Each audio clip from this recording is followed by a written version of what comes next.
పెళ్ళాం మెడలో పుస్తులమ్మి పేకాటాడిన వాళ్ళని చూసాం కానీ గేదెలను కొని వ్యాపారం చేసి నెలకి 1,00,000 సంపాదిస్తూ కోట్లు సంపాదించిన వాళ్ళని చూసామండి. చాలా ఇంట్రెస్టింగ్ స్టోరీస్ మనం ఖచ్చితంగా షేర్ చేసుకోవాలి. దీన్ని డిస్కషన్ కూడా చేసుకోవాలండి. 43 ఏళ్ల అబ్బాయి సునీల్ కోల్పే, అర్థమైపోయి ఉంటుంది ఇక్కడ వాడి కాడు. మహారాష్ట్ర విదర్భ ఉంది చూడండి, ఆ విదర్భ రీజియన్లో యావత్మాల్ డిస్టిక్ ఉంది, అక్కడ వాడు అన్నట్టు. పొలం బాగానే ఉంది, 25 ఎకరాల పొలం ఉంది, కానీ సోయా వేస్తున్నాడు, చెరుకు వేస్తున్నాడు, పత్తి వేస్తున్నాడు, ఏం వేసినా కానీ దిగుబడి లేదండి.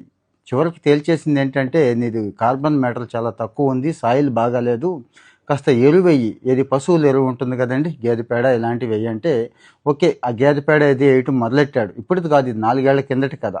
ఎంత వేస్తున్నాడు అంటే లక్షలు అయిపోతుంది, దానికే ఇక లాభం లేదు, ఇది లక్షలు పెట్టి దీన్నేం కొంటామని చెప్పి గేదెలు కొనాలనుకున్నాడు. మరి బ్యాంకర్స్ ఏం చేస్తారో తెలుసు కదా, అందరికీ అంత తేలిగ్గా లోన్ ఇవ్వరు కదా. మొత్తం సేవింగ్స్ అన్నీ తీసేసి, భార్య మేడలో ఉన్న నగలు కూడా మొత్తం తీసేసి హర్యానా వెళ్ళిపోయాడు. హిస్సార్ అక్కడ ఫేమస్ కదండి మొర్రా జాతి బఫెలోస్. అక్కడి నుంచి ఒక 16 గేదెలను తీసుకొచ్చేసాడండి. తీసుకొచ్చేసి ఇంక షెడ్ వేసేసాడు. ఏదైతే మంచి వెరైటీస్ ఉన్నాయో ఆ నేపియర్ రకం గడ్డి ఇలాంటివి ఉంటాయి చూడండి, అవి మాత్రమే. అలాగే దాణా కూడా సొంతంగా తయారు చేసుకోవడం, ప్రత్యేకంగా వాటికి మంచి వసతి ఇవ్వటం. ఇంతవరకు ఓకే, సక్సెస్ బాగానే ఉంటుంది, అందరం చేయగలిగిందే. కానీ తర్వాతదే కష్టం అండి. పాలు వచ్చాక అమ్ముకోవడమే కష్టం. ముందు చిన్న చిన్న కస్టమర్లకు అమ్మడం మొదలెట్టాడు. తెలుసు కదా, వాళ్ళు సరైన టైంకి డబ్బులు ఎవరు, చాలా ఇబ్బందులు పెట్టేస్తారు, చాలా బాధలు పెడతారు. ఎందుకంటే మనోడేమో రోజుకు 100, 200, 300 లీటర్లు ఈ చిల్లర బేరగాళ్ళు బాధ తట్టుకోలేక సొంతంగా ఒక ఆలోచన చేశాడండి. ఏటీఎం, ప్యాస్చరైజ్ చేసిన మిల్క్ని ఏటీఎం రూపంలో అమ్మటం మొదలెట్టాడు. అంటే ఏం లేదండి, 4 డిగ్రీ సెంటిగ్రేడ్స్లో మిషన్ తయారు చేయించుకున్నాడు, అందులో పెట్టాడు.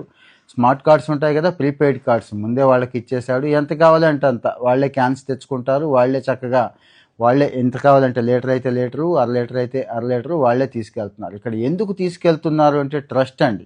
ఆ ఫ్యాట్ 6.57% ఫ్యాట్ ఉండేలాగా ఎప్పుడు చూసుకుంటున్నాడు. అది అవసరం కదా మన వాళ్ళకి, బాగా చిక్కగా ఉండాలి. దీంతోపాటు ఒక ఐస్ క్రీమ్ షాప్ కూడా స్టార్ట్ చేశాడండి. అంటే ఇతను బై ప్రోడక్ట్ అన్నట్టు. వాటితో పాటు పన్నీరు, మజ్జిగ, పెరుగు ఇవన్నీ కూడా ఇదే షాపులో ఇవన్నీ కూడా బై ప్రోడక్ట్స్ కింద తీసి అమ్మటం మొదలెట్టాడు. అంటే యావరేజ్గా 100-200 లీటర్లు రోజుకి మన దగ్గర ఎలా అయితే ఉందో, మన దగ్గర 80-90 ఉంది, అక్కడ 70 రూపాయలు అయితే వస్తుంది రేటు, అమ్ముతున్నానన్నాడు.